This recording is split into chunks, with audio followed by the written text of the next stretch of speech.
ইতিহাসের নতুন অধ্যায় খোলার আহ্বান তারেক রহমানের। দর্শক, আপনারা জানেন যে এই শিরোনামটা কেন এখানে উল্লেখ করা হয়েছে। প্রথম আলোর একেবারে খুব গুরুত্ব দিয়ে এটি তারা সামনে এনেছে। এর কারণ হলো ২১শে আগস্ট গ্রেনেড হামলা মামলায় তারেক রহমান খালাস পেয়েছেন।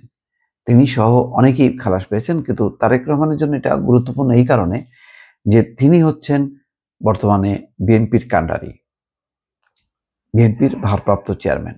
বেগম খালেদা জিয়ার শারীরিক অসুস্থতা আপনারা জানেন যে তার একটা লম্বা সময় তার চিকিৎসা শুরু হবে ডিসেম্বরের মাঝামাঝি সময়, কিন্তু তার আগে থেকে বা চিকিৎসা শুরু হওয়ার পর থেকে একটা লম্বা সময় যে যাবে, এই সময় পুরো দলকে পরিচালনা করবেন তারেক রহমান। তিনি অতীতেও করেছেন, এখনো করছেন, আগামীতেও করবেন। এটা হচ্ছে বাস্তবতা। তো তার বিরুদ্ধে ছিল ২১শে আগস্ট গ্রেনেড হামলা মামলায় একটি খুবই গুরুতর একটি রায়, সাজা। সেটি হচ্ছে যাবজ্জীবন কারাদণ্ড। সেই কারাদণ্ড থেকে তিনি নিষ্কৃতি পেয়েছেন। পুরো মামলার রায়টা বাতিল করেছে হাইকোর্ট। এর ফলে বাবর, যে সাবেক স্বরাষ্ট্র প্রতিমন্ত্রী লুৎফুজ্জামান বাবর সহ আব্দুল সালাম পিন্টু সহ ১৯ জন, তাদের যে মৃত্যুদণ্ড সেখান থেকে তারা রেহাই পেয়েছে। বিএনপির ভারপ্রাপ্ত চেয়ারম্যান তারেক রহমান সহ ১৯ জনকে যাবজ্জীবন কারাদণ্ড দেওয়া হয়েছিল, তারাও রেহাই পেয়েছেন।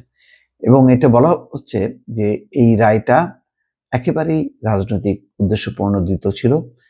শোনা কথার উপর ভিত্তি করে রায় দেওয়া হয়েছে এবং যেই স্বীকারোক্তি যারা দিয়েছে, যেই জঙ্গি সংগঠনের হান্নান, মুফতি হান্নান, সেগুলো হচ্ছে জোরপূর্বক তাদের কাছে নেওয়া হয়েছে এবং একটা কাহিনী সাজানো হয়েছে যে এরা এই সমস্ত পরিকল্পনা করতে হাওয়া ভবনে গেছে, সেখানে তারেক রহমান উপস্থিত ছিল, এই সমস্ত আগরম বাগরম, এবং তার উপর ভিত্তি করে যাবজ্জীবন কারাদণ্ড।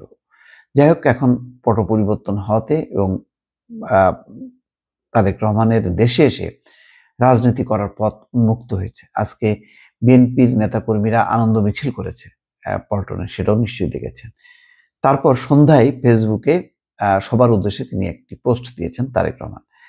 সেখানে বলছেন, আসুন রাজনৈতিক প্রতিহিংসার অবসান ঘটাতে আমরা ঐক্যবদ্ধ হই এবং ইতিহাসের এমন একটি নতুন অধ্যায় খুলি যেখানে রাজনৈতিক পার্থক্যের জন্য কারো জীবন বা পরিবার ধ্বংস হবে না।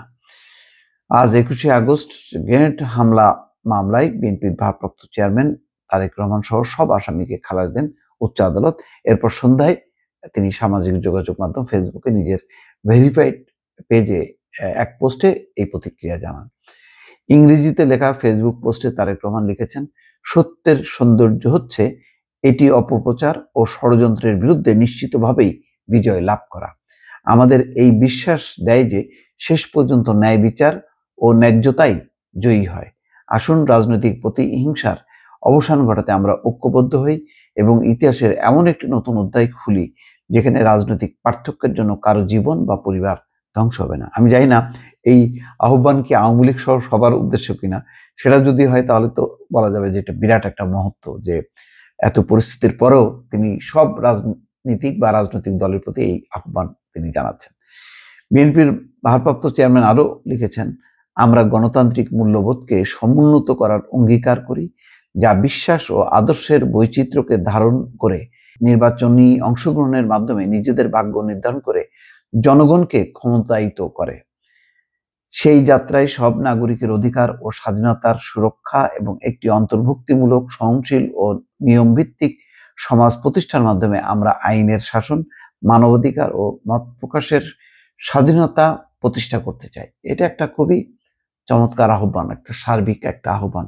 দেখা যাক এই সার্বিক আহ্বানের মধ্য দিয়ে আসলে সুনির্দিষ্ট কোনো লক্ষ্য আছে কিনা, সেটাও নিশ্চয়ই দর্শক পরে বোঝা যাবে। ভালো থাকবেন। আল্লাহ হাফেজ।